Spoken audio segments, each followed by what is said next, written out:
All right, welcome to Bigger Than the Game with Jeremy and Jose.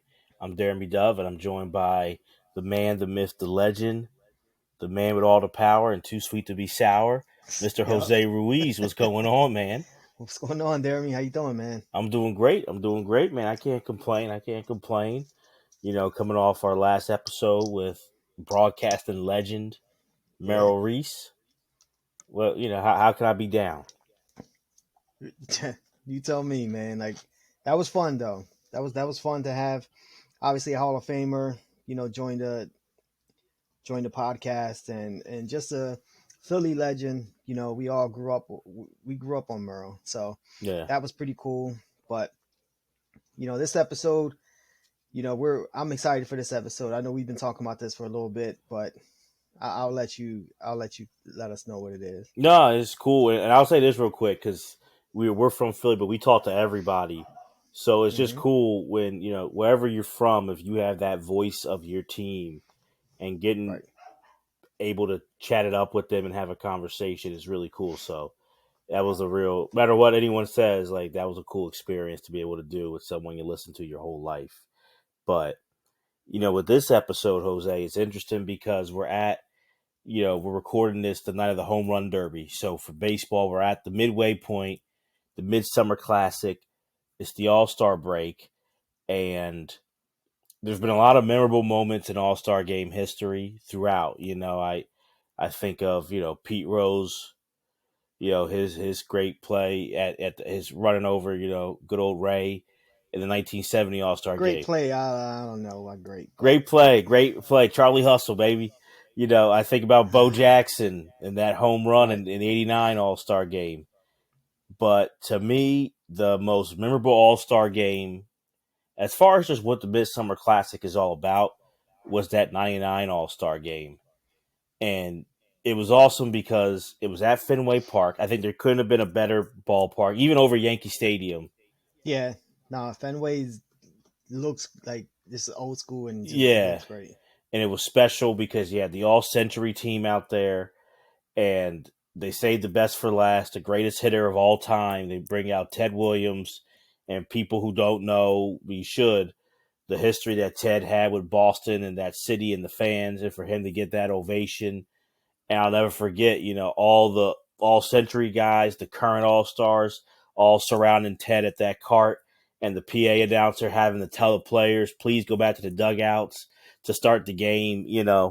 And to me, it's like you would think you can't top that moment, but then Mr. Pedro Martinez took the mound and gave probably the most electrifying performance in All Star game history. Right. And you were talking about it's in Fenway Park. He was obviously starting and he was playing for Boston. And we'll get into this 99 season in a little bit, but he was having an amazing first half of the season. And, and I before I even get into this, like I always have this debate, even with myself, like which All Star game is the best All Star game, right?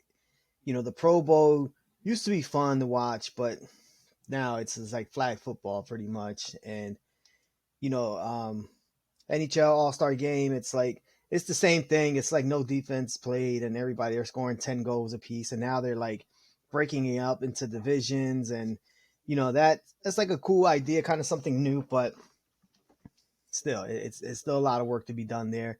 NBA All Star game, you know, it's been pretty good the last couple seasons, but that was like Team LeBron, Team whoever else, and they pick I their own hate that. players, and I hate it too. And so that's kind of lost a little bit of luster for me. But for me, the one that I don't want to say hardly disappoints, but the one for me that's been the best for a long time is baseball All Star Game. Like, because that's like one on one pitcher against hitter. You're going up against the best players, and all these pitchers come in. They only pitch like 1 or 2 innings, and there's just a lot of great players, and it's like even before like interleague play. Like I think interleague play has Is taken it away a little Yeah. bit, because these guys face each other all the time now, or for the like often enough.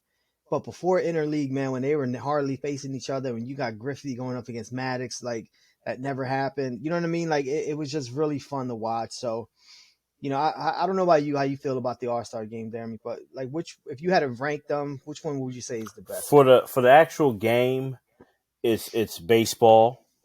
Uh, what the NBA has to me is the whole weekend is fun.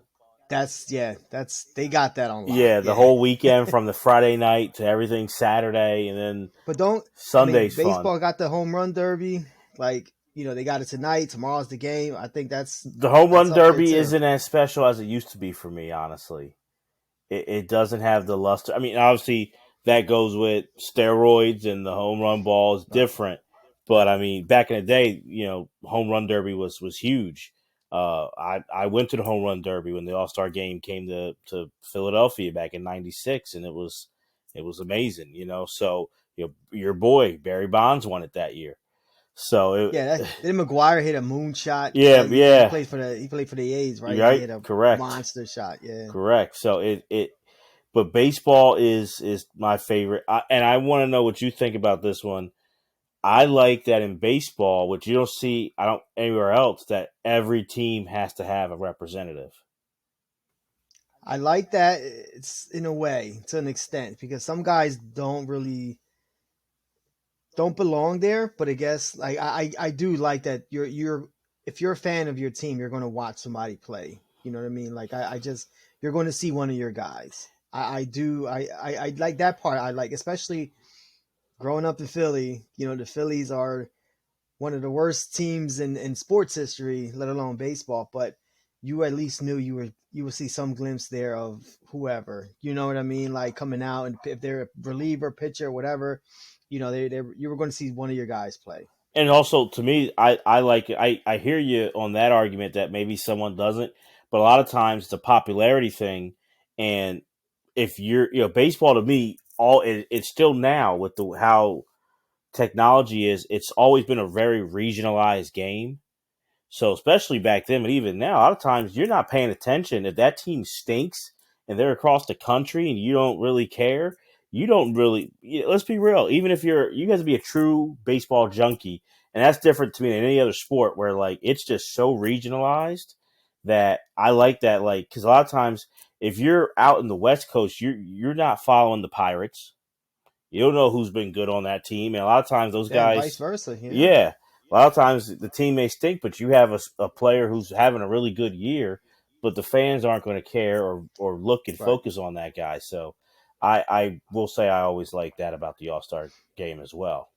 Um, Yeah, that's definitely, again, like I'm not gonna always remember that growing up. It's like you would always hear that often. Like each team gets a representative, and I just couldn't wait for my guy to come up, like Mike Lieberthal or something like that in the right, '90s. Like, you right. know what I mean? Like it was just I knew somebody. I was going to see somebody that I knew. I mean, I we knew most of the players there probably, but I wanted to see one of my guys for sure. So, what's interesting is we talk about the '99 All Star game, and we're going to be talking about Pedro Martinez and his '99 season. And that's why this All Star game kind of brought that up. But it's interesting because I think that is the highlight that people think of his '99 season for like a moment. But I think you can make the argument. There's a lot of arguments we can make in this episode, and we're going to get to them. Yeah, You can make the argument: should that be the number one moment of his '99 season? And I'll get to what I think should be the moment, but a lot of time, and that's saying something because maybe one of the most special moments ever. What he did in that right. All Star game after Ted Williams coming out in the All Century team, it's a special moment that I'll never forget. And anyone who watched that, I think, will never. I don't think you can top that All Star game. You can tie it. You can't top that All Star game No, moment. nah, because you're never going to have that all century team. You know what I mean? Like Right. that's never going to be a first. You know what I'm saying? Like, and rest in peace. Like we don't have Ted Williams. We don't have Tony Gwynn. You know what I mean? That was there, and that was a big part of it too. And and there's some other players obviously who were there, but nah. And then you top it with that. You have all that electricity and excitement from like the pregame stuff and how amazing that was, and then you got the game that starts. You know what I Yeah. mean? And you got Pedro Martinez on the mound, again having this great first half of the season, who is not really a fan favorite outside of Boston. Maybe, you know what I mean? Like a lot of teams don't like this guy, and very charismatic. I love Pedro Martinez. He's one of my favorite players of all time, man. And he comes out there and he lights everybody up. So Well, we'll get into that. Jose, when we're looking at baseball, I think all these sports stats is important and people love them, but baseball is like the stat sport. And Yep. it's funny because if you look at just Pedro's finishing line, I think people would say at first he shouldn't be considered in that short list of greatest pitchers of all time. But a lot of times, to me, what I think we're looking at is we're looking at the greatest of whatever. And there's a few things you put into it, but you're looking at that great player in any sport, and you're looking at the time, the length of it, but you're looking at them at their best versus this other person at their best. And for, Yep. sometimes you can say for how long and you do all those things, but we're looking at Pedro Martinez at his best. There's not too many people that he takes a back seat to in baseball history when it comes to pitching. Oh, absolutely not. Like he is one of those rare breeds. Like, and we got a chance to see a couple of these guys where, you know, they can get you with power with a high 90s fastball at a time. Where it's not like today. If you're throwing 95, 96 back in like, mid to late 90s, you had heat. Like, like you were, people considered you, like to have a great arm or whatever the case. But so a lot of pitchers, great pitchers, and we all know this. If you're watching this, you're listening to this on the podcast, like we all know most of these great pitchers have like some electric stuff, fastball, possibly curveball. If you're lefty, you have that power fastball, you have a great slider to go with that, or a big curveball like Kershaw, somebody like that. But the difference with like guys like Pedro Martinez, it's like he had that electric fastball. He had an amazing changeup, one of the best changeups I've ever seen. And he had a great curveball and he had a great slider. You know what I Mm-hmm. mean? Like he has four pitches, total command of those pitches, can throw any of those pitches, any count. You know what I mean? Like it could be 3-2. He'll hit you with a changeup, and your helmet will be flying off because you're swinging so hard, waiting for a fastball. Like he had total control of all those pitches, man, and it was just a beautiful thing to see when you see a guy dominant, have control, and is very confident in his ability, which Pedro was, and doing what he was doing, especially this season. And there's two things that, we have to look at that make Pedro stand out. A lot of things, but these two. A, his size. When you look at someone who is considered a power pitcher, all the other guys on that list, they're big, six Okay. two, 6'3", 6'4". Randy Johnson, hey, he's 6'10". Okay. Pedro at 5'11", 170 pounds, and was a legit power pitcher. And like, Jose, you said it. He had every arsenal in there. He could give you with the fastball at clocking around 99, 100, but then that changeup at 85 would throw you off too. But Pedro is considered a power pitcher, and for that size, and he fought through a lot of durability things.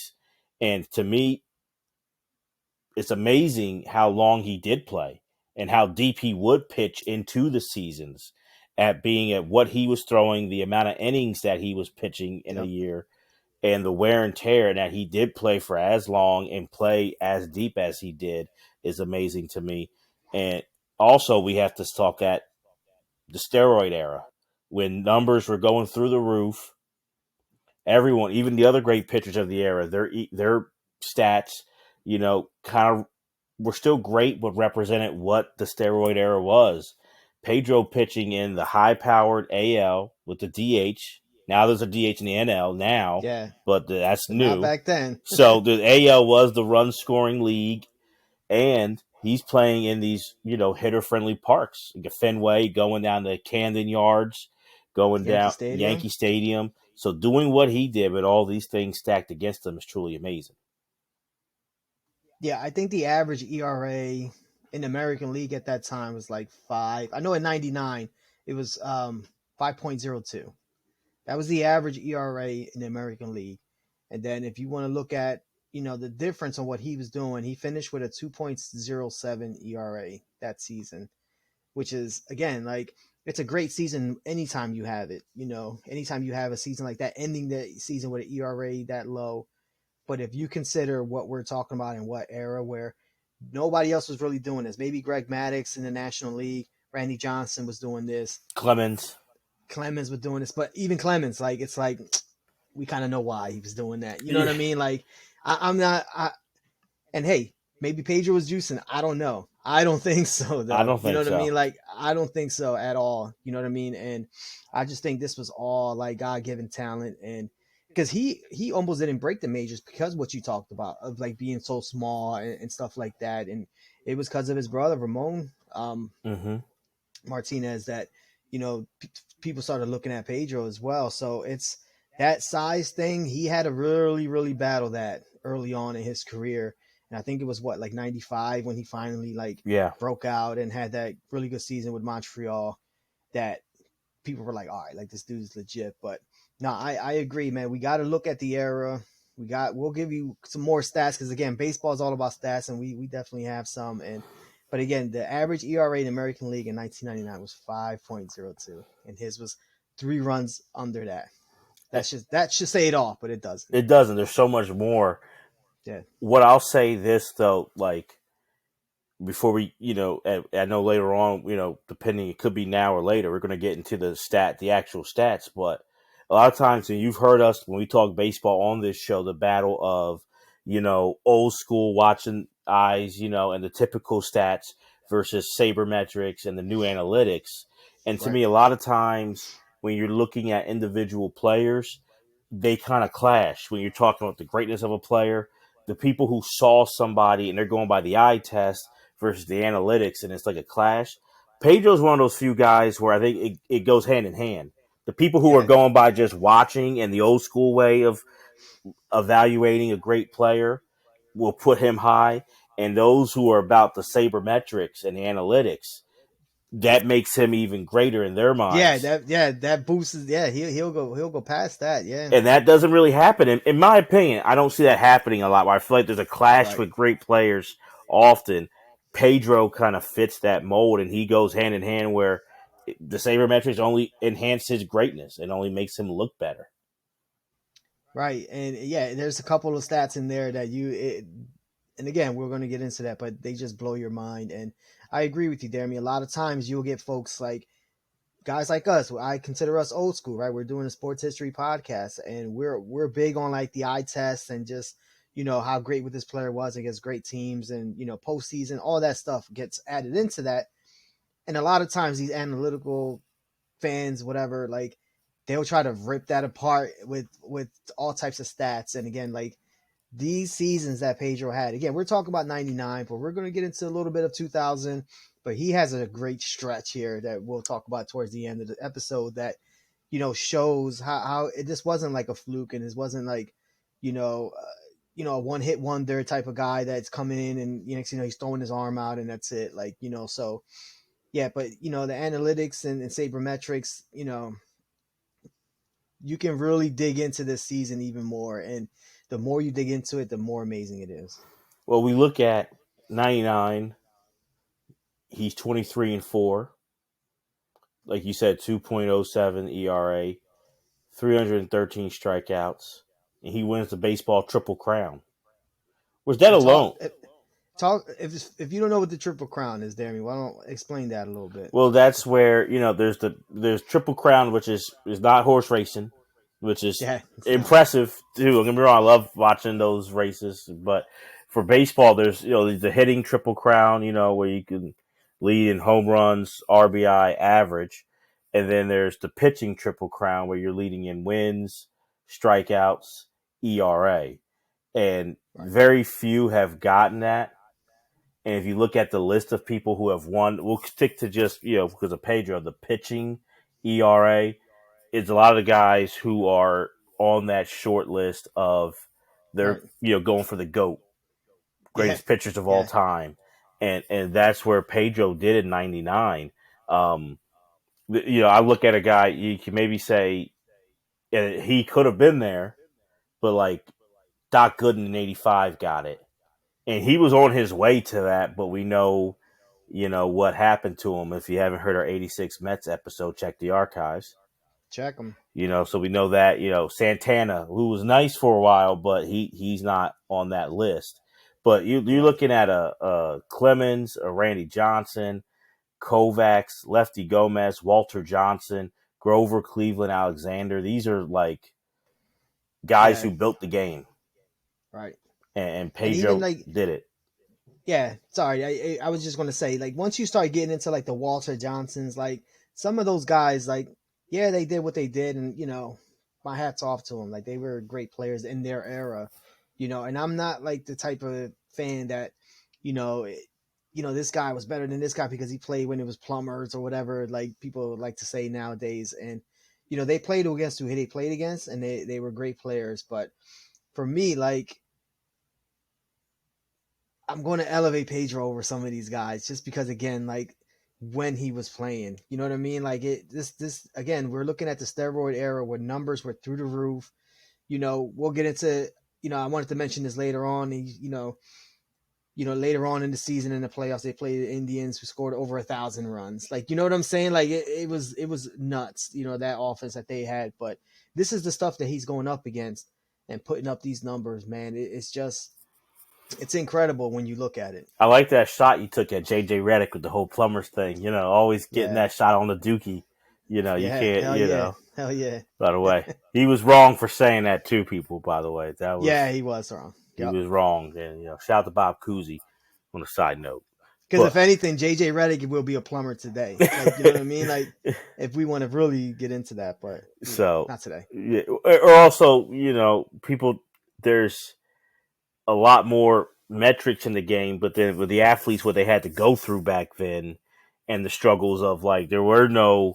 It's just like, hey, you taped yourself up and you rode the Right. train for hours and hours on a cramped up train, or depending on when, a cramped up plane, and you went out and played, and you had to work a second job. Like, Imagine guys like Will and, like, I'm just going to throw random Pistol Pete, guys like that. But Pistol Pete was playing in sandals almost. You know what I mm-hmm, mean? Like, if you look at like the equipment these guys had, now you got me going. Like, if you look at the equipment, the training, the diet, like year round, like, you know what I mean? Like training, like these guys have today. These dudes back in the day would have been just as good, or some would have been probably better than some of these athletes today. So there's a lot more to get into that than just these guys showing up and they looking like plumbers. Like, no, like yeah. there's a huge difference. This we might, this could be a future episode we got to save for, Yeah, because definitely. you get me going with that, Me man. too, me too. But I like the shot at Mr. Reddick, Yeah, because but it goes the other way. We can't get to Pedro. There are things of more modern times that, hey, you got to say were harder and more impressive. And I do agree, in that steroid era, to do what he did is a tip in the cap to people of modern day and to him, that, yeah, hey, they weren't going against roided up guys back in those days. Like, that wasn't, they were on the greenies, but they weren't yeah. juicing like that. And I mean, on the flip side, like those guys back in the day were throwing like 400 innings and like Mm-hmm. 22 complete games. Like, you know what I mean? Like they had to go through what they had to go through too. There were no relief. There were no closers. You know what I mean? Like them guys, they got the ball and they had to stay out there. Their arms were like rubber. You know what I mean? It didn't matter. They weren't getting that training like we were just talking about in the NBA. Like, they weren't coming out the game and putting a jacket on their arm to keep it warm. Like, it was none of that. It was, you just go out there and pitch. You know what I mean? So again, like, even if you look at Walter Johnson, let's just say that if he was getting the training and the equipment that Pedro had, who knows how good he could have been. And I'm staying on that name because later on it'll come up for me, which it just, again, like illuminated this season or even the next season that Pedro had when you start talking about guys like Walter Johnson and stuff like that. No, we look at 99, and you have to also say, and for me, strikeouts are they're so huge for a pitcher. And when you have that strike, you get those Ks, it's amazing. And Yeah, big time. he set the record most consecutive innings pitched with a strikeout at 40. So 40 consecutive innings with a strikeout. And that's where, I'll put him, I hate to say it, Jose, but I'm going to put him over a Greg Maddux. I'm going to put him over certain guys because he can bring that. He has that ability to, if he's in a jam, it's no outs or one out and the bases are loaded. Pedro, Yep. Pedro can just start fanning everybody. Yeah, He has that ability, and that's something that you just there's nothing to me more, a grounding into a double play. It sucks with all that stuff. Pop it out. But when you strike somebody out and just to see a guy just demoralized, a batter just either he was just swinging just to swing and he's getting nothing, or the bat doesn't leave his shoulder and he's just looking. That's such that a backwards K. oh yeah, that's just such a You don't demoralizing want that. thing to a batter and to a whole lineup. That whole team is thinking, can someone just hit something? Can someone just, get the ball in the play? And Pedro Right. had that, especially in this era. Yeah, it was amazing to see, and then you're absolutely right there. I mean, like these power pitchers have the advantage of if it is a bases loaded, nobody out, they can get that one strikeout and then possibly get that double play, and boom, they're out of the inning with no issue. So, and he was definitely one of those pitchers. And what I loved about Pedro too, his aggressiveness. You know what I mean? Like these pitchers, again, you mentioned Greg Maddux, who was really pinpoint with his, he was really pinpoint hitting all the corners, hitting inside, outside, but you weren't really scared of Greg Maddux. You know what I mean? Like he was a great pitcher, but with Mm-hmm. Pedro, you better be careful. Like, you know what I mean? Like, very early on in his career, people were calling him a headhunter and stuff like that. He was really wild. He was hitting a lot of guys, especially in Montreal. But he still had that reputation that you're too close to the plate, he's going to move you back with a 96-mile-an-hour fastball. And he wasn't aiming for your leg; he was going up top. Like, you know what I mean? Like, right or wrong, whatever you want to say, it worked. You know what I mean? Because again, like from if you're a batter, you're a hitter, and you're going up there and you're worried about this guy, he could possibly come at you with 96, 97 close to your face, man. Like you're going to be worried about that. And then when you're up there waiting for that fastball and he throws that change up and you're like you mentioned there, I mean, you're swinging away to air, like you know what I mean. Like there's nothing there. It's the intimidation factor was big time for Pedro, and again, it just blows my mind because if you look at him, it's like you're intimidated by this dude. Oh, and then you see him pitch, and it's just like, I get it Absolutely. now.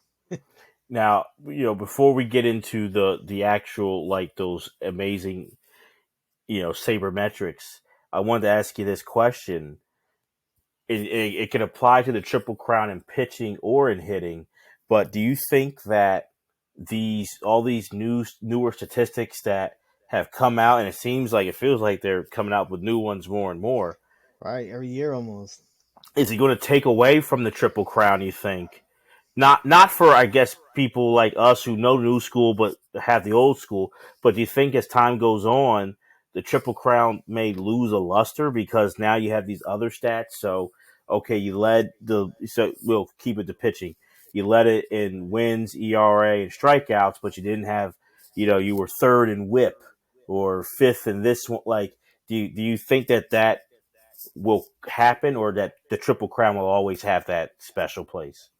Yeah, I don't think it. I think you're 100% right because if you look at some of these pictures, like you mentioned, like you know, like whip is a big deal. Like now, way more now than it was before. Like, and we'll get into that if you're not familiar with it. Like, we'll definitely. I have Mm-hmm. some definitions for you. You know what I mean? Like, if you need them, but like fit is the same thing. Like, like it's really close to like an ERA type of system, and a lot of guys may have a good ERA.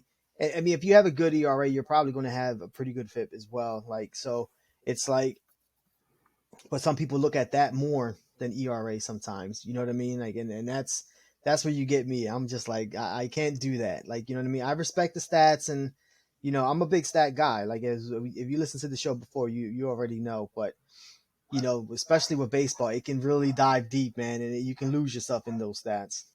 Well, let me ask you this then, real quick. How much of it for guys kind of like us? I guess I look at myself as both. I do respect sabermetrics. I don't put it above actually watching someone play. I think sabermetrics a lot of times elevates people too great, where it's like if he was good, a good player, people look at sabermetrics. Oh, now he's an all time. It's like, whoa, you're skipping. I think if you're good, it can make you very good. Or if you're like a borderline guy to the Hall of Fame, sabermetrics can maybe be like, all right, I'll put you in. But sometimes they're like, well, he's looking at these stats. He's one of the greatest pitchers to ever, or greatest hitters, or greatest center field, whatever. But do you think how much of it is for people who are old school? how much of it is stubbornness, or how much do you think that there really is a case when like these new stats don't mean anything? Like,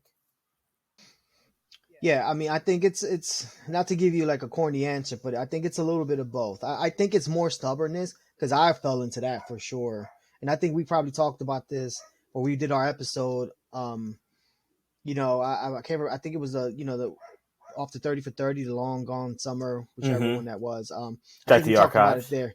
Check the archives, please check them. And I think we talked about it there where it's like, I know for me, I was really stubborn with that. Like I was like, no, like I can't, I'm not trying to dive into all of that. And I always felt like you had to really be like into that stuff, like, all the numbers and like, I just didn't have time to figure all that out either. You know what I mean? So I just knew what I knew when it came to like the eye test, ERA, like all that stuff. I was fine when understanding that game that way. You know what Mm-hmm. I mean? So for me, it was like the change meant like the sport was changing, and I guess I didn't want that. You know what I mean? Like if that makes sense. So it took me a while. You know what I mean to really kind of like get into that stuff. But once I understood it, once I looked into what WHIP was or ERA plus, like it made me understand the game a little better, and I still go when I'm looking at stats, I'm looking at a picture, I'm looking at wins and losses, ERA, strikeouts, innings pitched, walks, hits, like, so I'm still looking at those numbers individually. But again, when you have whip, you can look at those numbers collectively as well, and that can also help you out. So how about you, Demi? No, I think it is. I think it's one of those things that there is definitely stubbornness. I think it's one of those, it takes away from my opinion. And I'm not saying that you still can't have them in baseball, but it kind of just takes away from that great individual performance. And like now it's like harder to see. Like you still can have a great individual performance, but it's just like it's harder to see it now. And it's like, someone winning the Triple Crown, they're not going to do it the way Pedro did it or Randy Johnson did it. It's going to be a lot less innings pitched. They might have a lot of wins, but the ERA, it's like, okay, their ERA was great, but they got taken out in the fourth or the fifth inning. It's like, well, how I'm not as impressed. Where like Pedro's going 7, 8, 9 innings. This guy's going 7, 8, 9. It's like, okay, like he that guy's still doing well, but he's pitching 4 or 5 innings, and so I'll give you a name that's like not notorious for that, but and I know Greg Maddux completed a lot of games, but if you look at his innings pitch and you look at a guy like Pedro or Randy Johnson pitched a lot of innings as well. Like that was like a knock on. And again, Greg Maddux had a lot of complete games. I'm going to say that, but he was also taken out a lot in the seventh, eighth, ninth inning. You know what I mean? And again, he wasn't like a power pitcher, so I was surprised when I saw that because again, I thought Greg Maddux again like 11 completed games, 12 completed games in the mid 90s, which is like a huge deal. Him and Kurt Schilling, I can remember were like, for me like the last true like guys who finished games and closed them out and stuff. But yeah, he was a name that came up, and I was like, oh wow, like Greg Mannix, okay, like. And you look at guys like Pedro and Randy Johnson again, Roger Clemens, like these guys pitched a ton of innings and still got a lot of stuff done. And that's why they it helped their numbers a little more. But I agree. I like again like all the stuff that you can dive into with like all these statistics can show. It can give you a good case, or it can give you like a surprising case, like it did for me with Greg Maddox. yeah, and I just think it takes away from those great, and you're just having to really rewire your brain of like the classic great performances of an individual player. It's interesting for, I think, like seeing the strategy now that managers. I'll be honest. I feel like a lot of times that I'm not saying I totally agree, but a lot of times people had a knock of like of the major sports.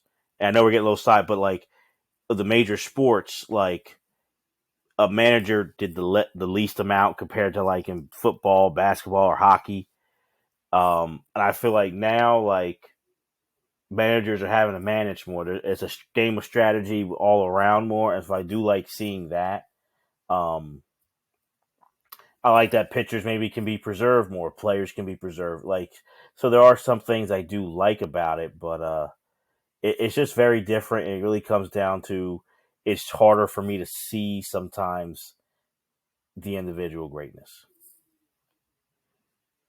Yeah. I again, my default is, I gotta look at you. I gotta look at you doing it. I gotta watch you. I gotta, cause I, just like you, I know you can too, Dad. I got baseball for me was my first true love in sports. I was 5 years old playing ball. You know what I mean? Like, and so I can watch a game and just break it down without having any stats. I can just watch it and know exactly what's going on, know what they're going to do.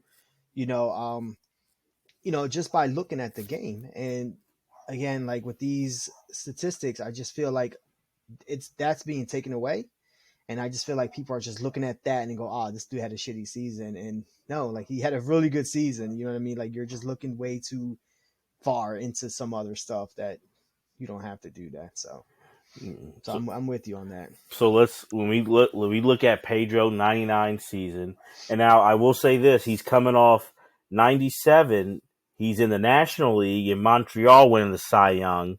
98, he be free agent, comes over. Uh, well, he was approaching free agency, but he came over by a trade to the Red Sox, and he's second in the Cy Young voting. There, he loses out to Clemens, Which is suspect to me, which is but suspect. But whatever. he's one of three guys to win the Cy Young in both leagues with Randy Johnson and Gaylord Perry. And I wonder, honestly, like you said, a suspect could have won four Cy Youngs in a row. Right, right. That's a, and again, like he finished like second a couple years after, the '99 or not 2000 season. Like it was, he had an amazing stretch there. So let me see. I'm looking at it. I have it right here. So yeah, he finished, yeah, '97, like you said, he finished number one. He finished second in '98. He won in '99 and 2000. 2002, he finished second. 2003, he finished third, and then 2004, he finished fourth. Like this is not like, just a little like this guy had a good couple seasons. Like this is an all-time great historic run for a pitcher, and Yeah. again, in this era that we're talking about, like these guys are hitting 73 home runs in the season. Like let's put this in perspective. Like this guy had he's an all-time great pitcher, and if I'm picking a starting five all-time pitchers, he's going to be on there for me for sure.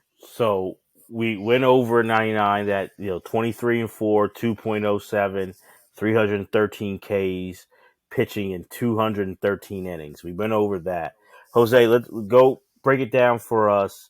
Some of those stats that really the sabermetric and analytic fans can hear that Right. highlight how great this season in 99 was even more for them. So let's look at his whip, right? His whip was 0.923, right? Or 1999. So for those of you who are old school like us, and if you listen to a sports history podcast, you probably are. Whip is usually like, what that whip is, walks plus hits divided by innings pitched. So you can do the math on your own. I did it earlier. I wanted to make sure. So I usually like, and you can Google this information again. Like I wanted to make sure I came on here knowing, understanding what I was talking about. But a good whip, an average whip is about 1.30, right?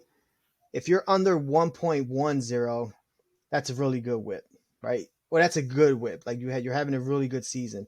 If you're under one, that's an elite season. You know what I mean? So we're looking at 0.93. That's a little bit more than over. That's close to zero. That's almost, you're looking at eights at that point, like 0.8. So that's the whip. Like that can tell you a lot right there. Again, 13.2 strikeouts per game. I know Jeremy talked about, the strikeout streak and stuff like that. Let me give you another one. He had a 2.43 ERA plus. This is where it gets like crazy for me. I'll be very honest, but what ERA plus is, I'm just going to read it exactly what it was, how I looked it up, and it just says it normalizes it. It takes the player's ERA, normalizes it across the entire league. It accounts for external factors like ballparks and opponents. So that's pretty cool. I do like that. So I think the average is 100. So it gives an example. I'll give you an example to kind of make a little more sense. Let's take Mariano Rivera, right? Hall of Fame pitcher, all time great. Um, Career ERA was 1.5% better than the MLB average during the time he pitched, including adjustments and parks, blah, blah, blah, blah. That gives him a career 205 career ERA plus, which is the best all time. Mm-hmm. So if you want to, you could do that math. Again, the average is 100. His ERA was 105% above that. That's like the all time great. So you're looking at Pedro's again, and the all time great average is 205. Pedro's for 99 was 243. Like that tells you, and we're talking about Mariano Rivera, who's a closer. We're not talking. He's not a starter. Right. That's a big Like difference. these are starter numbers. You know what I mean? Like, which is a huge difference. And then you're talking about, now we're talking about FIP. His FIP for the season was 1.39. Right. So what FIP stands for is fielding independent Which I pitching. like this one. I like Yeah, FIP. so do I, which takes pitcher strikeout, walks, and home runs allowed and translates them into a number scaled to an ERA. So a good FIP, similar to a good ERA, is usually one that's around, like twos and the low threes, right? So again, that's a good one. The twos, low threes. We're looking at his at 1.39. So it's this season, man, was one for the record books, man. Like the numbers he put up And just in to any say era would have been amazing. that FIP is the lowest in modern major league history. You got Right. to go back to Walter Johnson had a lower FIP. At And I know we're talking about 99, but in 2000, his whip was 0.73, which is an all time That's record. the Walter lowest. Yep. Johnson, yup, he broke Walter Johnson's record, which was like in 1913. So we're looking at, and I know we're talking about 99, but this dude was doing stuff like that you do in video games. You know what I mean? Like this is video game stuff, and he's doing this in a very competitive AL East, right? We have the Red Sox, Yankees, Baltimore is still good at this point. You got Toronto's like here and there, but like you still have some really good offensive teams at that because Baltimore was good offensively, the Yankees obviously. So and then you're doing it in the AL again with teams like Cleveland and the Blue Jays and all these other good hitting teams. So Seattle. You got Mm-hmm. a lot of like high powered offenses in the AL, and he's dominating them. Like he's like on the Sunday softball league, man. Like it's crazy, man. Well, and what I like about like FIP and some of those stats you gave is a lot of times a power pitcher, which Pedro we said earlier he is. A lot of times they're also going to give like a lot of walks. Right, So you're going to get strikeouts, which is great, but you're also going to be walking guys because a lot of times when you're that power, you sometimes you don't always have the best control with it. yep, Pedro's showing not only is he mastering power, but his control is he's pinpoint accurate in what he's doing out there. So you really are getting the best of both worlds where he's not you take, I like FIP, defense independent statistic. It's just what he's doing. He's not giving up hits. He's not right, giving up walks. It's just him striking people out. right, He's getting them yeah, out like that. That's it. Like it doesn't matter if you got the worst second baseman and shortstop combo behind you. He's saying, "I don't even care about that. I got this." Like that's pretty much what Pedro was doing in this era. yeah. I mean, and if you look at, you mentioned him earlier there. I mean, his innings pitched, right? He had 213 innings, 313 strikeouts, 37 walks. It's fucking insane, dude. Like this shit is crazy, man. Like what this dude was doing, man. Like, and again, we're talking about a guy who early on, if you would have told me in '95, like this guy was going to have 37 walks in a season, I would have laughed at you. This dude was all over the place, and Moises Alou really helped him out. The pitching coach Kerrigan, I forget his first name. He was a pitching coach for the Phillies and Red Sox too. Um, Helped him out as well with that change up and how to kind of he had like a circle grip to it and it that kind of like transformed his career right there with those two guys helping him out because again with the Dodgers he was wild and you didn't know what you were getting from him and then when he went to Montreal they kind of like they helped him out and taught him a few different pitches and how to grip the ball and that's what it was he was throwing like a two seam now he was throwing four seam fastball which gave him better command and it was over after that. You give that dude with that stuff better command, you're going to get a season like 99. Absolutely. And you look at it, between August of '99, April 2000, 10 consecutive starts with 10 or more strikeouts. He was averaging more than 15 strikeouts per 9 innings during that 10, his that 10 game streak. So averaging more than 15 strikeouts per 9 innings. Yeah, his September in '99 was unbelievable. And September 4th, he pitched 8 innings. Again, you mentioned it. He had 15 strikeouts, zero earned runs. September 10th was a huge deal, right? He had nine. He pitched 9 innings, gave up one hit, one home run against the Yankees, and struck out 17 in Yankee Stadium. And the 15th of September that year, through 7 innings, had gave up had 2 runs, two earned runs, 14 Ks. The 21st of that September, pitched 9 innings, zero earned runs, 12 strikeouts. The 27th, he pitched 8 innings, one earned run, 12 strikeouts. Uh, And this was a big deal. I'm sorry, Jeremy. Go ahead. Go Well, no, ahead. I was just going to say because you brought up what he did against the Yankees. Now, this is the Yankees at that dynasty, pure Right. run, all those things. They won 4 titles in 5 years, all that. And what always bothered me is I remember watching these games live where he's outdoing Clemens and later on, but he's holding this. He's making the Yankees look silly. Jeter, Right. O'Neill, Martinez, no Bernie Wood. They can't hit anything against them. So then later on in his career, when he lost to the Yankees, he made that comment. They're my daddy, and they kept the Yankee. Who's your daddy? Yeah, yeah, Yankee fans kept doing the whole "Who's your daddy" chant. I go, how can you say that? This guy owned you at your heyday. He was dominating Right. you, and he to me you knew Pedro was sliding down at this point in his career from from all time great to still a great pitcher. But it's like I could never get down with that because I'm like, not only was he just getting the wins, he was holding you to one hit games at your Right. heyday, like a few years earlier. So to me, when they're doing a "Who's your daddy" chant, I'm like, it never made sense to me because I'm like, he's your daddy, like Pedro is your daddy. But it was cool. I thought it was cool. I thought that was like a good little back and forth they had going Well, the on. rivalry was But great, but I just yeah, never. I mean, I loved Pedro, so to me, it was like it didn't make any sense to me because if I'm a true fan, it's not like oh that was 15 years earlier. It's like that was a couple years earlier. Y'all couldn't get the ball in touch him. play. Y'all couldn't get the Yeah, they ball in couldn't touch play. him. I mean, he like almost no hit y'all like multiple times. Yeah. So I'm like, come on, don't have that short term memory loss here now. Yeah, he made one mistake in that game on the 10th with the Chili Davis. He gave up a Mm-hmm. home run. If it wasn't for that, it would have been an ugly no hitter, man. 17 strikeouts. That's nasty, man. But that was a big deal because a lot of the stuff that you were talking about it earlier, Darren, was the durability factor.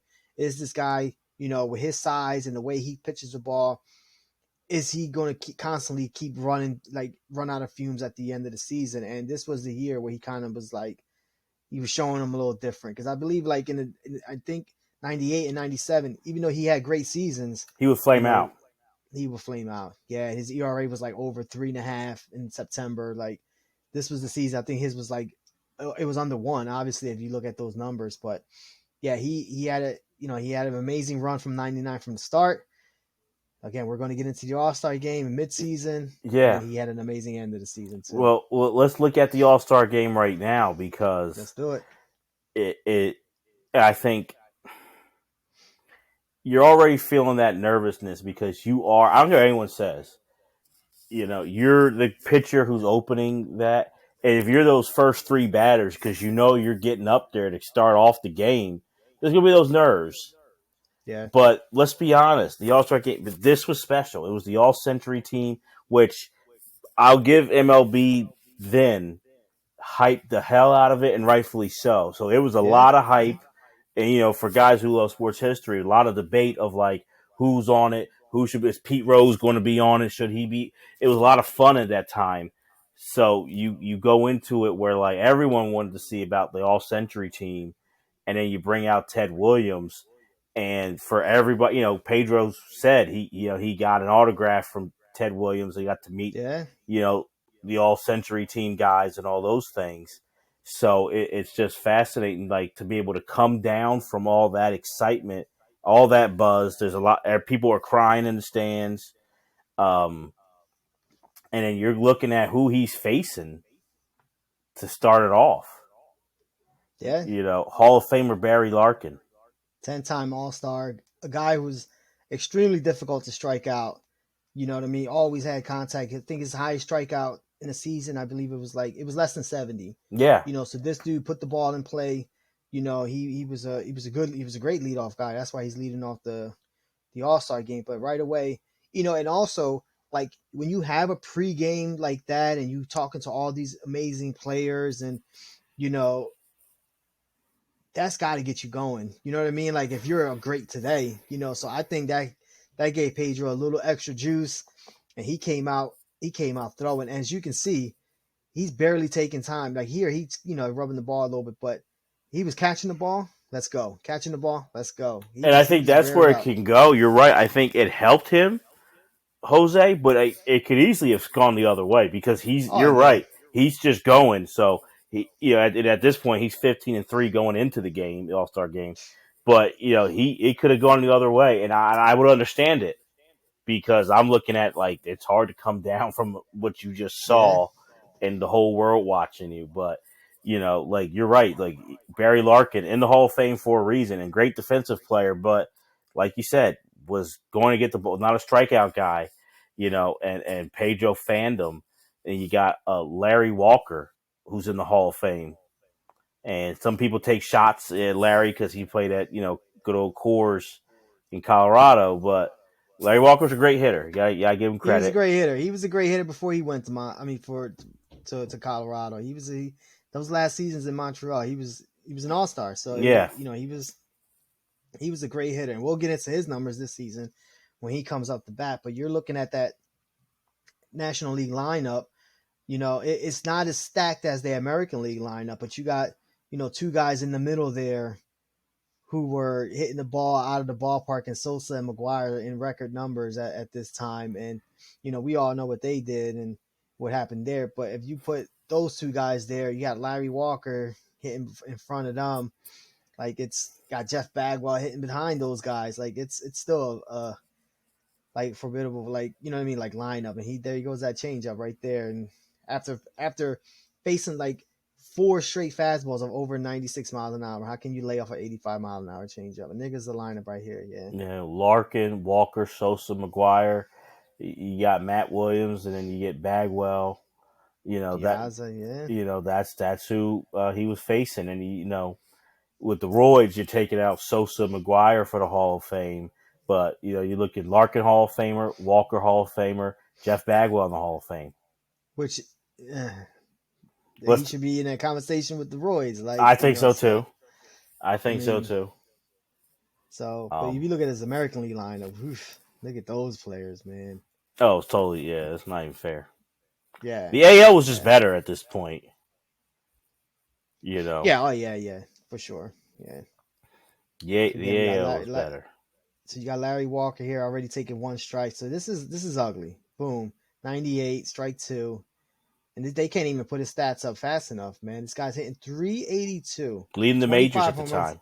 77 RBIs, and this is the All Star break, But this is strike two already, and go ahead, you got to go. Like that's it. He's going to be gone soon. Like, yeah, it's just he's painting these corners, man, and these guys, he looks lost up there, man. Go, you're gone. Like, you know what I mean? Like he knew it, and that's the worst strikeout right there, Jeremy. That's what you were talking about earlier, hmm like that looking at the pitch, guessing, and you don't know what's coming, and then boom, 95, 96, 97, right in the corner. Yeah, there's no. You see, there's no argument. That's the thing. He can't even fake that. Larry Walker couldn't be like, oh, it was. He just marched your ass right back to the dugout. That's all it was. And that's a guy who, to me, he just recently got in the Hall of Fame. Should have been in the Hall of Fame. Great player. These are great players here, great hitters, and he's embarrassing them. And we know where Sosa is at this point, what he did in '98, and Oh, he's the man at this point. He's the this is MVP of ugly. last year, last year's This NL pitch, MVP. this next pitch is disgusting. 32 home runs at the All Star break. Like that's Yeah, leading the insane. major league And of the All Star look what he time. does to this dude. Oh, he buckles him. Like literally buckled him. You see that he take a deep breath, like I'm Yeah. in trouble, man. Like you know what I mean? Like buckled Sosa like that, man. That's amazing, man. Like what this guy was doing, and they definitely highlighted that, man. Oh man, what nasty! That looked like a wiffle ball. Mm-hmm. But again, that's what Pedro can do to you, man. Then he hits you with 96 up high. Like it's not even fair, man. It's impressive, and let's be real. not all all-star games or teams are created equal. So he could have done this against, like, hey, still it's the all-star game, but not that great of a lineup. This is a great lineup here, man. Like, and you put Royds in there, it makes it even more. Honestly, it adds to it that these guys, the ball was probably looking like softballs to Sosa and McGuire. Right, You right, know. yeah, exactly.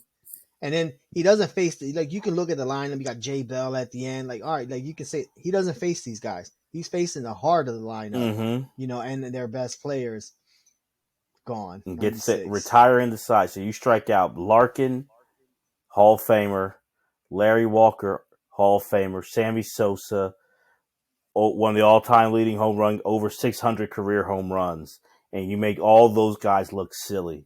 Like, honestly, Jose, and I always try to clarify, like, us as the common folk, we don't do what these athletes do, but I really do think we could not have done worse than three really Hall of Fame caliber players right there. Like, we could not have done worse.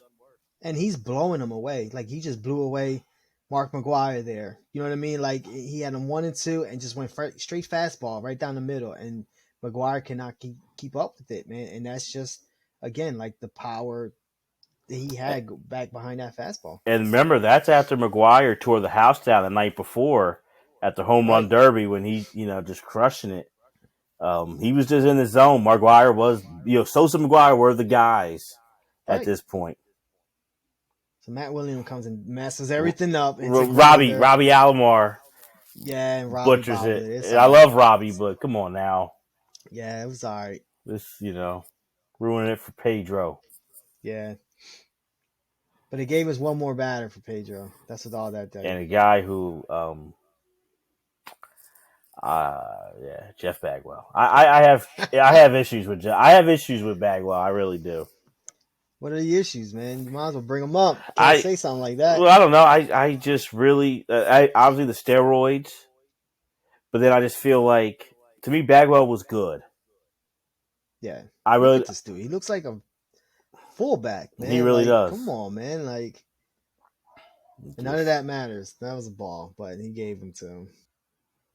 but I just look at Bagwell, to me, as a really good player, and I feel like a lot of people just try to swing that whole '90s Astros into it.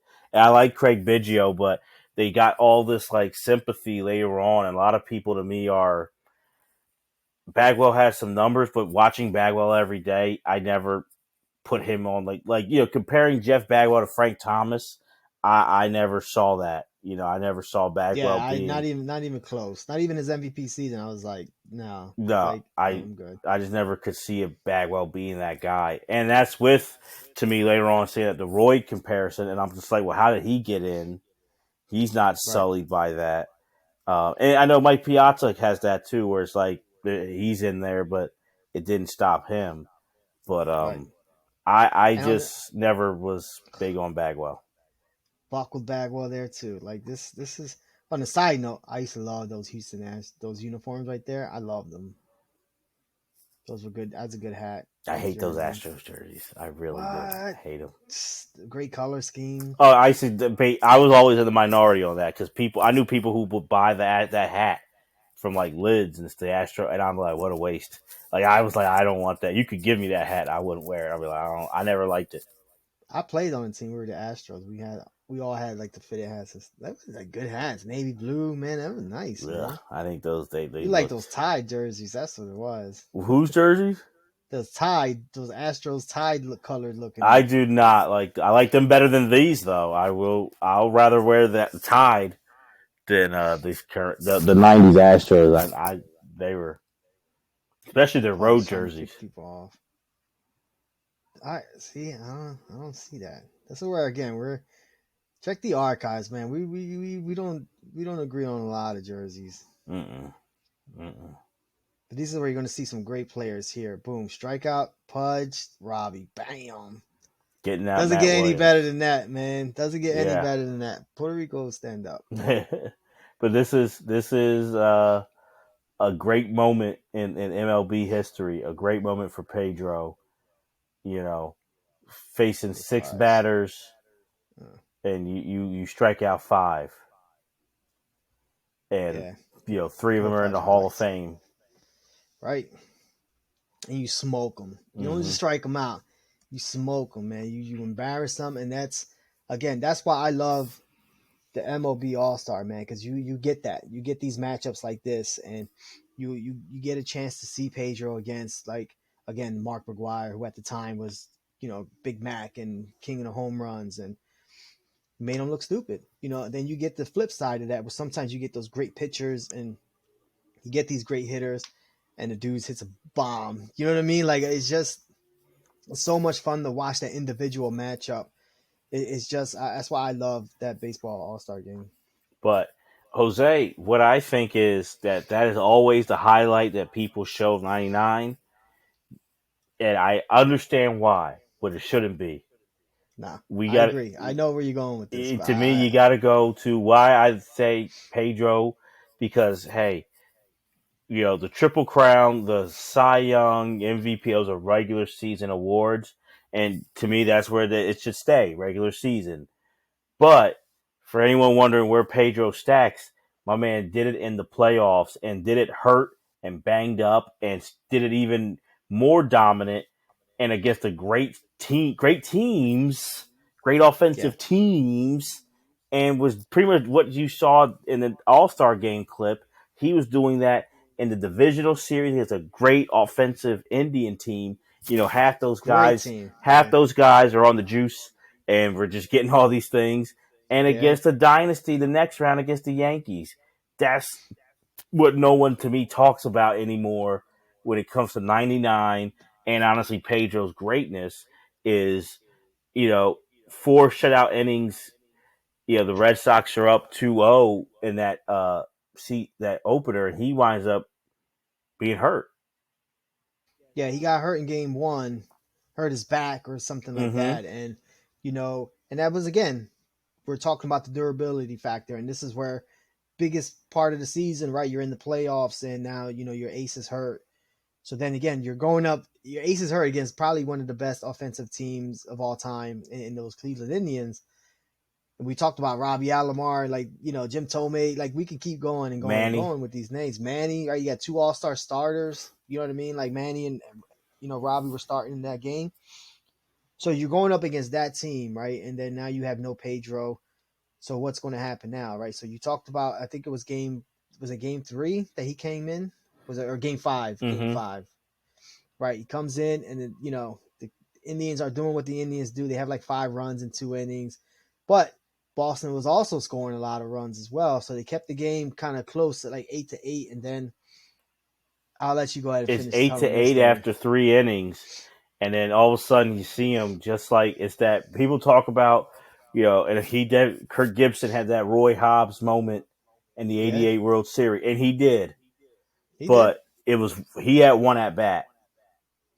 Pedro is warming up. It's 8-8. Runs are being scored all over the place, and you just see the Gipper. He's warming up in the bullpen, getting But that's ready. the crazy part, though.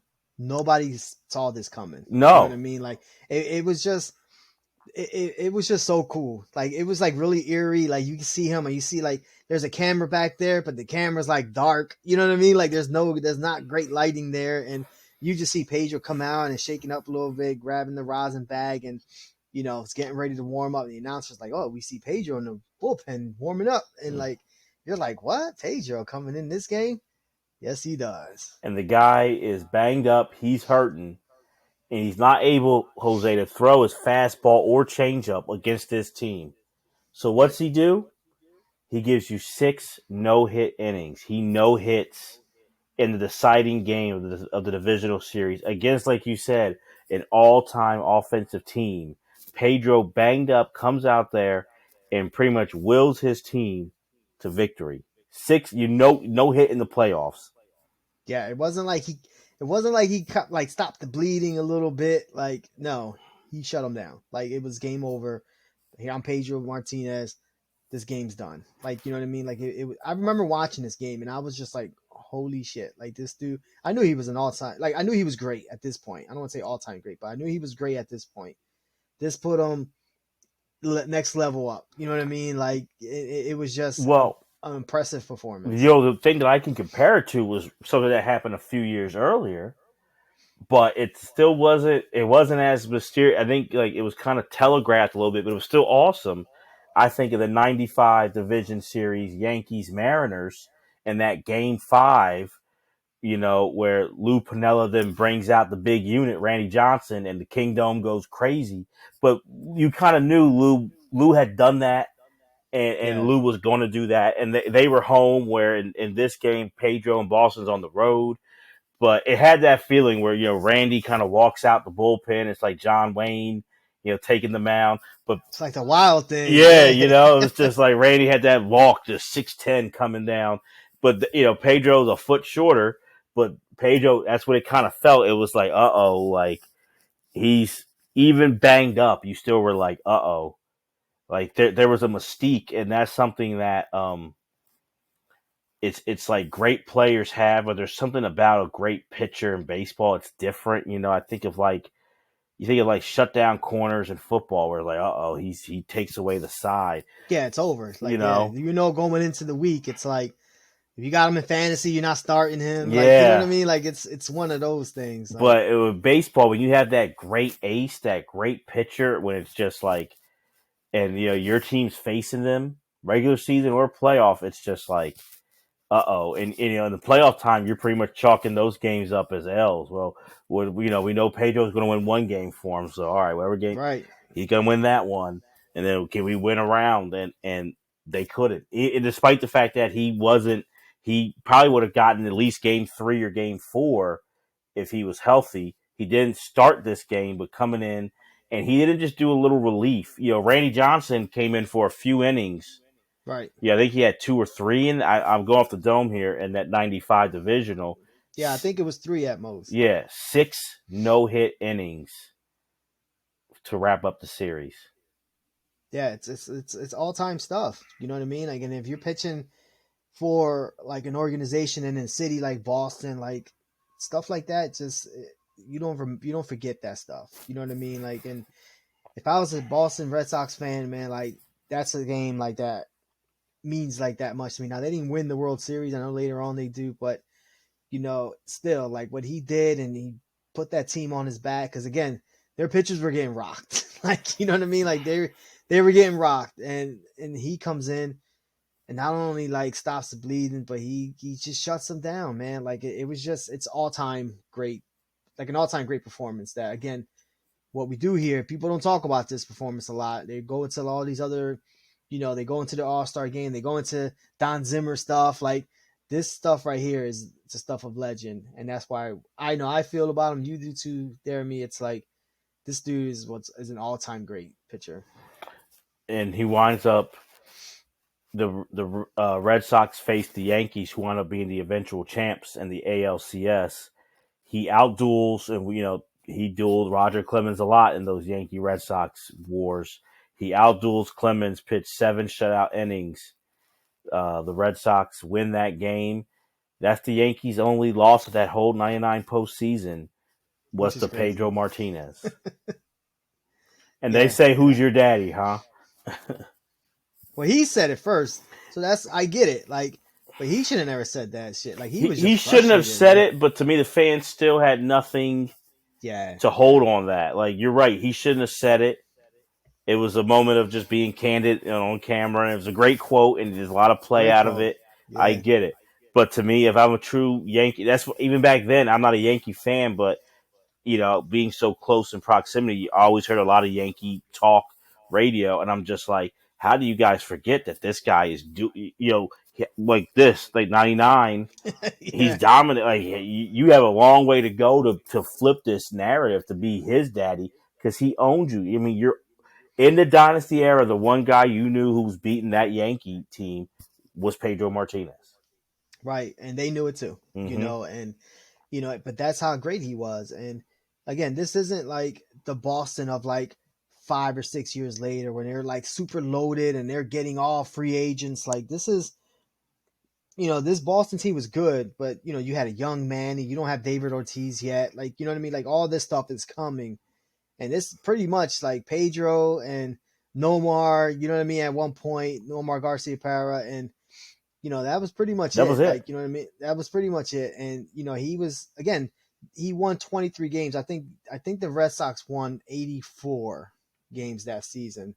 Um, let me look. I I have it think right well they here. won 90 something. I thought. 94, 94. I'm sorry, I think the 94, next 94. year You're right. was like 84, Yeah, 86. right, right. So yeah, I mean, he's again, man. He's the guy though. Like he's their superstar. Like this is the guy. This is the type of pitcher that when he pitches, like you're going to watch. Like in most of these games, especially against the Yankees, like they were all ESPN Baseball Tonight was all over that. Like you know what I mean. Like Fox was all over that. Like it was just great and fun to watch him pitch because again, you never knew what you were going to get. You knew you were going to get greatness, but you just didn't know how. If it was going to be power, if it was going to be like throwing that changeup all night, like it. And I can't imagine trying to hit against that, like not knowing what he's again 4 pitches, control all 4 pitches. You don't know what he's doing. So again, that's why he's great. And that's why we're talking about him on this podcast. Well, and real quick, 'cause there's a couple things you want to do, but just you look at 2000 season, and now he wins the other Cy Young. Because I just want to say because there's debate on this. Because 99, everyone listening, you heard us go over that season. All right, put that where it's at. Keep it in front of your brain too. But 2000, he wins the Cy Young. He has a 1.74 ERA, and a lot of people will say, Jose, that 2000 is a Yeah. better year than 99. Do you agree with that? Nah, I'm gonna go with 90. I mean, with 99. Again, the ERA is a little higher, but he's got 4 losses. You know what I mean? That's that season, the crazy part with 2007, Clemens finished second in ERA that season with 3.70. Like, literally almost 2 runs, like from first to second. Like it's a it's an amazing season. You know what I mean? Like that 2000 season is great, but I still got to go with that 99 season again. Like the strikeouts are a little bit are there more. You know what I mean? Like the ERA, the wins are there. I mean, the ERA is a little higher, but the wins are there. The losses are better in 99. That's just me. What about you, there? I mean, that's what I wanted to ask you earlier. Anyway, Uh, I honestly, I it's might, tough. I might go with 2000 only because for this, if you look at the losses he had, he lost 4 of those. There was 1-run games. The Red Yeah, Sox yeah. are a worse team in 2000. They don't make the playoffs. He gets outdueled by Andy Pettit twice, and like he just gets no help. You really can look at it and say Pedro didn't pitch a bad game in that 2000 season. Or 99, he barely did. He had like maybe one. I think like the Yeah, Marlins, one. the Yeah, Marlins got him. In gave up 99. 7 runs. Yeah, Yeah, like in 2000, you can look and say he did not pitch a bad game, and he just had no help. And he sets the record, like you said earlier, in WHIP. And also, I think it's always something, and we see it in sports. And I think we had this conversation with teams, but I think also with players. 99 was whoa out of like I don't say out of nowhere because he had won a Cy Young, so he people yeah. knew him, but okay he had that year, but then now everyone knows okay Pedro's the man. There's the mystique, it's the hot ticket, in Boston, Pedro's pitching. You got to go to Fenway. It's the hot ticket on TV. Pedro's pitching. You got to watch it. At this point, Pedro is lead in the summertime. He's leading Sports Center. I remember Right. Dan Patrick and Stuart Scott. Everybody thought Pedro. You want to watch Sports Center to see what Pedro did. So then the repeat to have a repeat type of performance. I always think when you can repeat, that's even more impressive than the first year you did it. So Yeah. for Yeah, that because the reason, adjustments are made. Yeah, the adjustments are made. Like they have everything on you. Guys are gunning for you the next season. Like because if you can get a hit or home run off of this type of dude, like that's saying something about you as well. I know. I like that. I agree with that. Again for me like pitch less innings, had like almost 20 more strikeouts, maybe a little more than that. You know, the ERA plus in 2000 is nasty. It's 291. yeah. Like that's nasty, man. So in those sabermetric stats, like the 2000 season is a better season. Like if you look at it from that point of view.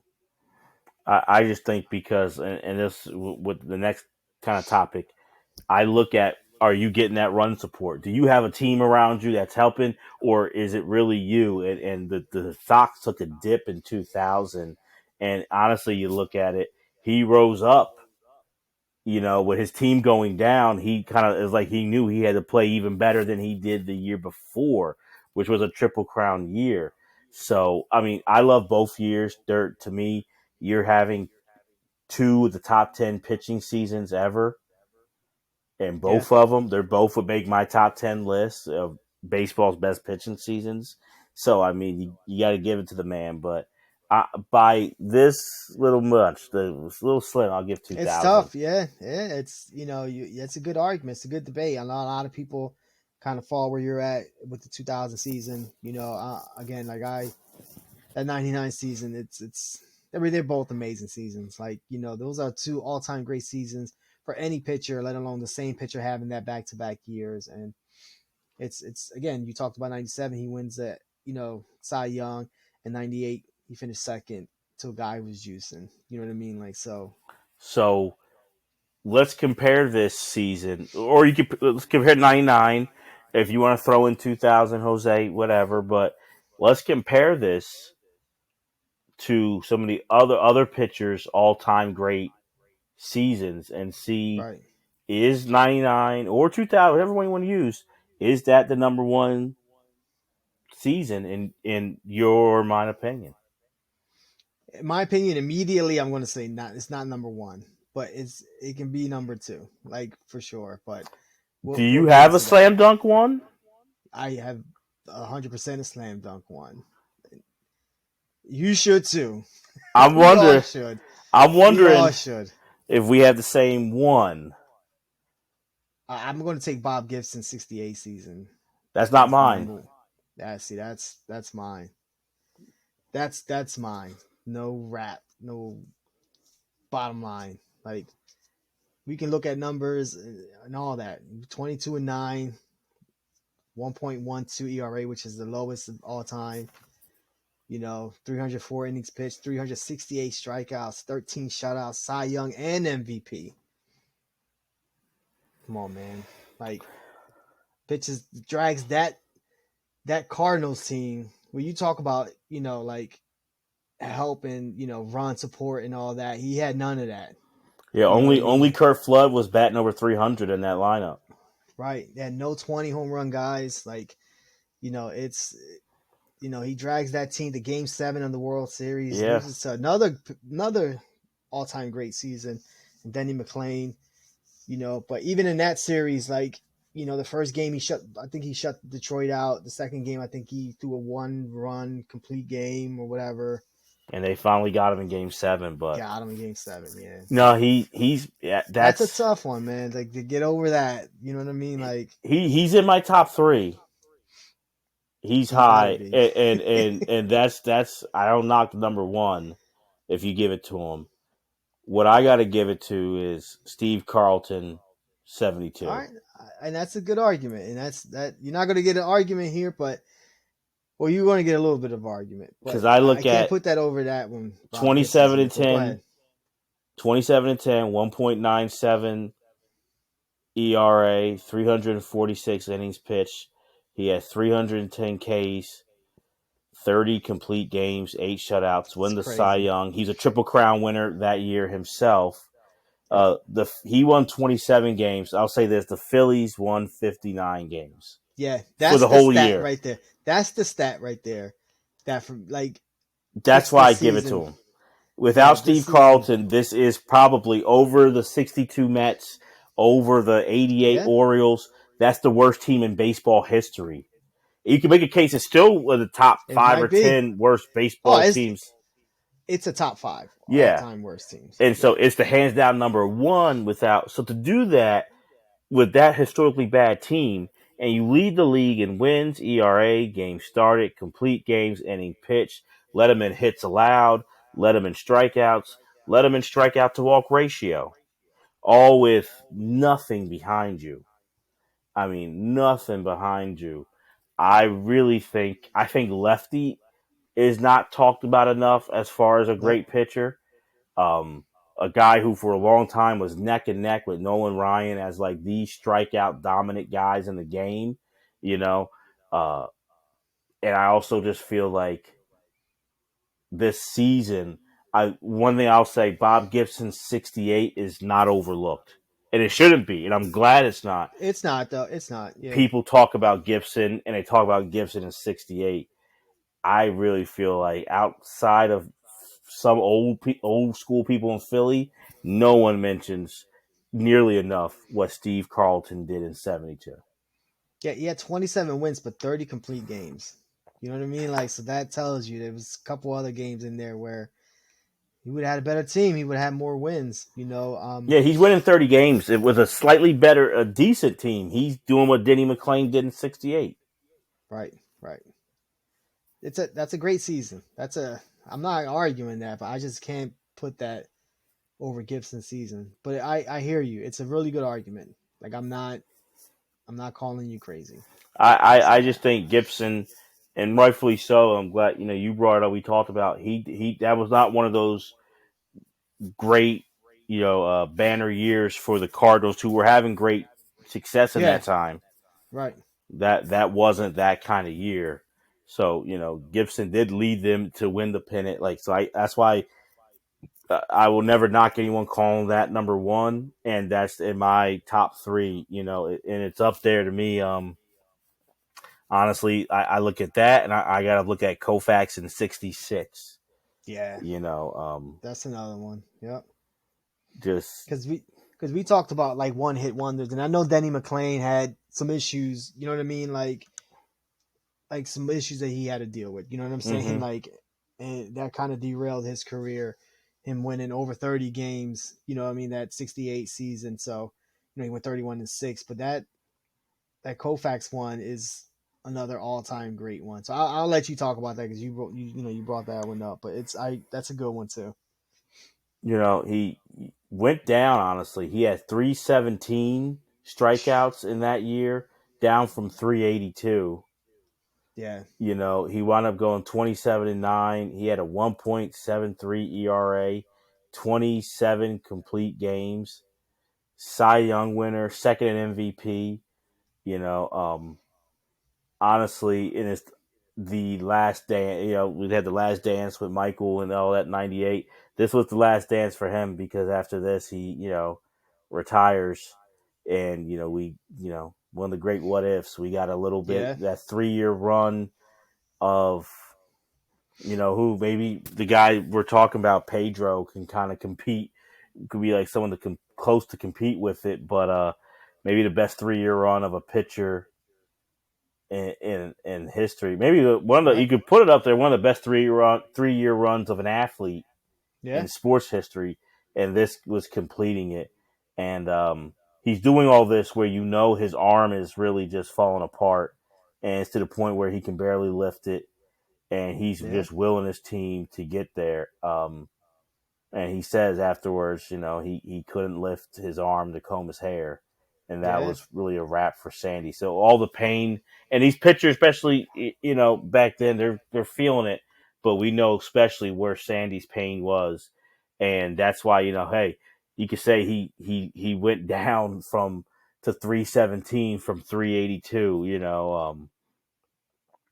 and so that's why I give Sandy, because this is the culmination, that third year in a row of historic dominant pitching. So that season to me is up there in that Mount Rushmore of great pitching seasons for a lot of reasons.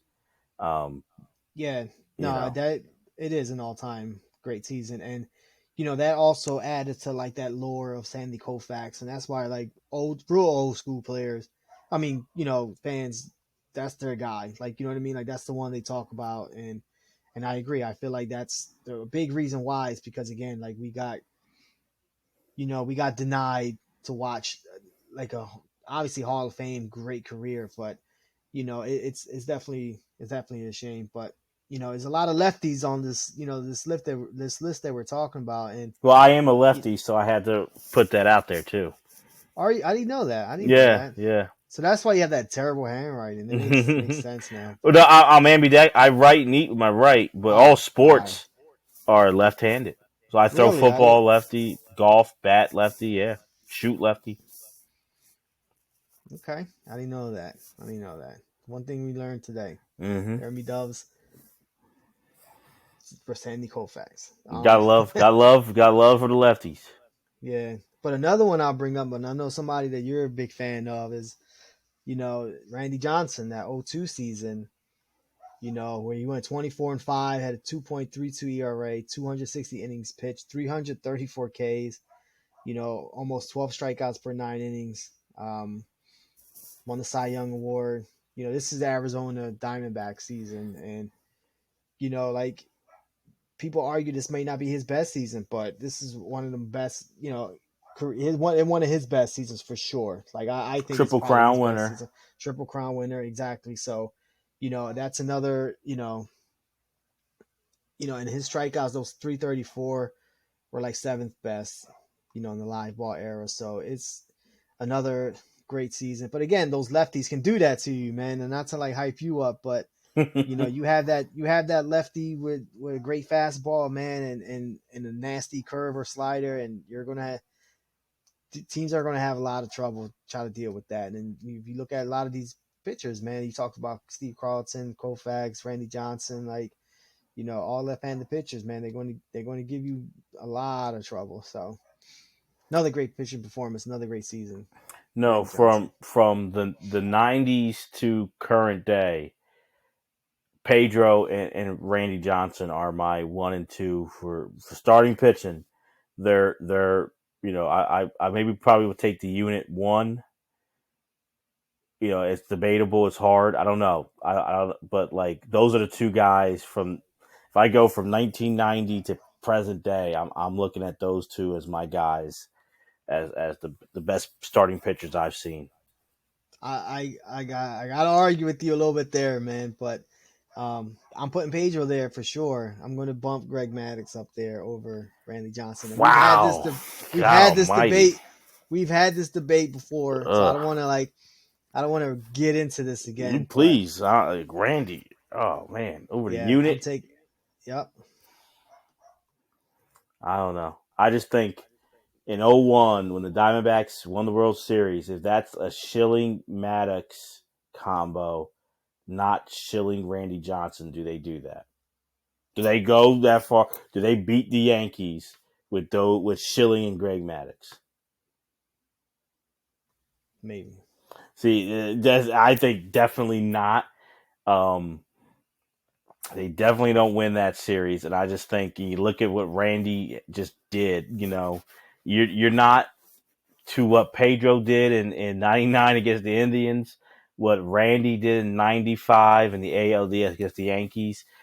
You're not doing that with Greg Maddux. It was John Smoltz was the guy who did that for the Braves. Greg Maddux just didn't have that oomph and that blowaway and that clutch that those two guys had for me. Greg Maddux is a great all-time pitcher, and Right. You don't need that to be like he's an all-time he had pitcher. tremendous tremendous control, something that definitely Randy Johnson didn't have. And you can get that all-time great big unit one performance, and then the next night, you can get Randy Johnson throwing shit over John Kruk's head. Like, you know what I mean? Like, I know for a while that he had that under control, but you talk about Greg Maddux. Now, I know you're going to point at like playoff performances, and look, you're right about that. Like the dude came up short when it came Greg Maddux. I mean, when it came to the playoffs, and we talked about this a lot in our '90s Braves episode. Check the archives. Check him. We broke this down a little bit, but again, like if you're asking me, I'm going to take Greg Maddux, man, over Randy Johnson. No, We I hear you. And the thing is, that's how we were blessed in that '90s era.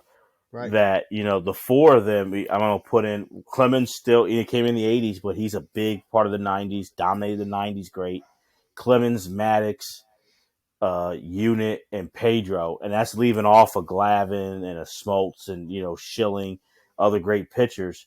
But we saw, to me, all four of those guys are on that short list. If you're looking at 15 to 20 greatest pitchers of all time, those four are on there. So I knock it, but Greg Maddux is on the short list of greatest pitchers ever.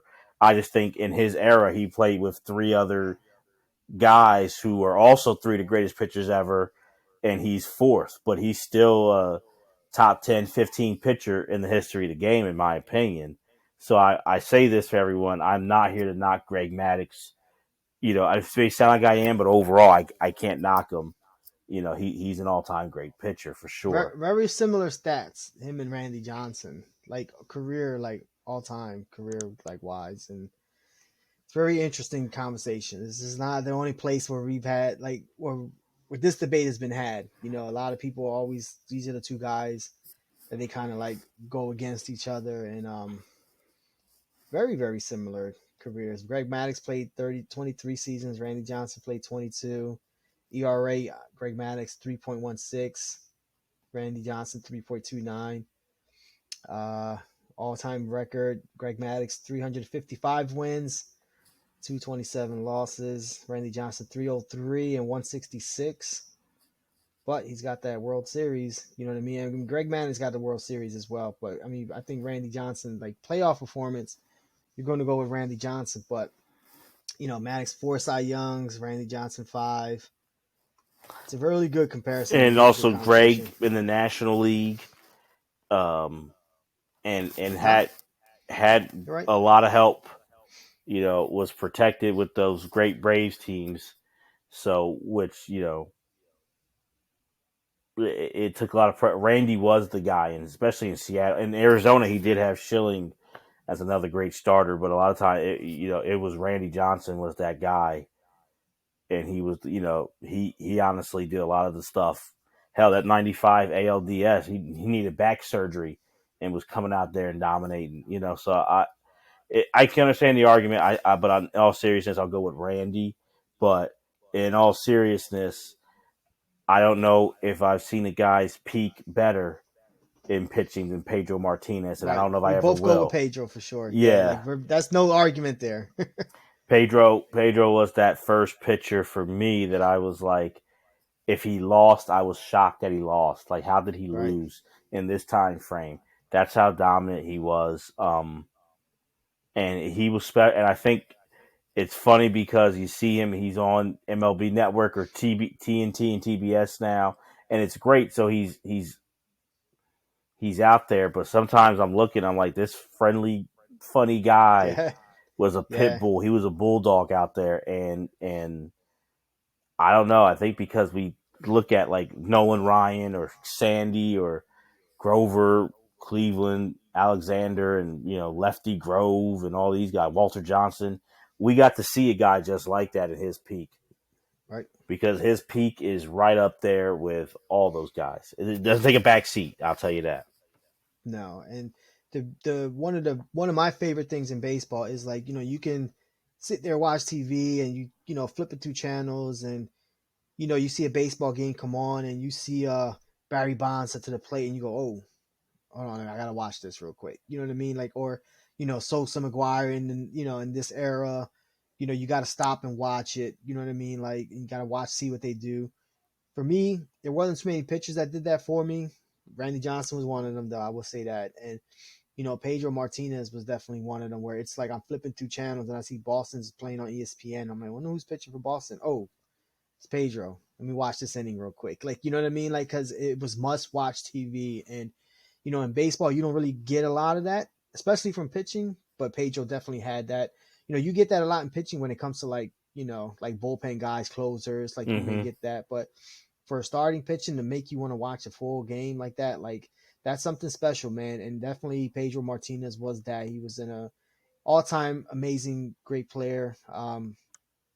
Did a lot for to build like that wave of like Dominican baseball players that came into the league. He was a big part of that as well, like him and his brother Ramon Martinez. So, like for that, that's another reason I feel like he needs to get talked about and elevated a little more because he definitely helped lead that surge of players that came in and pretty much took over the league. And it's some of our best players are from that Dominican island. So, and I think that's important for me to say. You know what I mean? Because again, like we've talked about this hundreds of times, like off the air, but The Hispanic baseball player, man, like in some of these countries and in places where we come from, it's very baseball is very, very, very important. And I know it's America's national pastime, or used to be at least, but for us it's what we got. You know what I mean? Hmm. And again, he was a big, big part of making it that. You know what I'm saying? So shout out definitely to Pedro Martinez for that and for an amazing career for sure. Well, I think that's the right way to end it, man. Well said. And, you know, this is a fun episode to do. And everyone, if you don't know, please, before you get ready to watch the All Star game, take a, depending on how much time you have, look at 99 All Star game and look at what Pedro did. Um, and also just look at what Pedro did as a career and what his stats. You can listen to us, but also do your own dive and let us know whether you agree or not. For those who want to, if you agree, disagree, whatever, you can follow us at Bigger Game Pod on Twitter, on Instagram. Please like and subscribe wherever you listen to podcasts, Bigger Than the Game with Jeremy and Jose. And also, please subscribe to our YouTube channel, Bigger Than the Game with Jeremy and Jose. Subscribe, like, and let us know. We want to know what you guys think, and we also want to make sure we want to talk about topics that that we love, but also what the people listening want to talk about as well. So please, we want to hear your feedback, and we want to keep producing really good content for you guys. So Right. It's a slower time of the year for sports. We got MLB All Star, but that's pretty much it. So again, like we're going to talk about some baseball, but we got some more stuff coming for y'all. So we're definitely excited. for the man, the myth, the legend, Mr. Jose Ruiz, I'm Jeremy Dove. Thank you guys for listening and watching the game with Jeremy and Jose.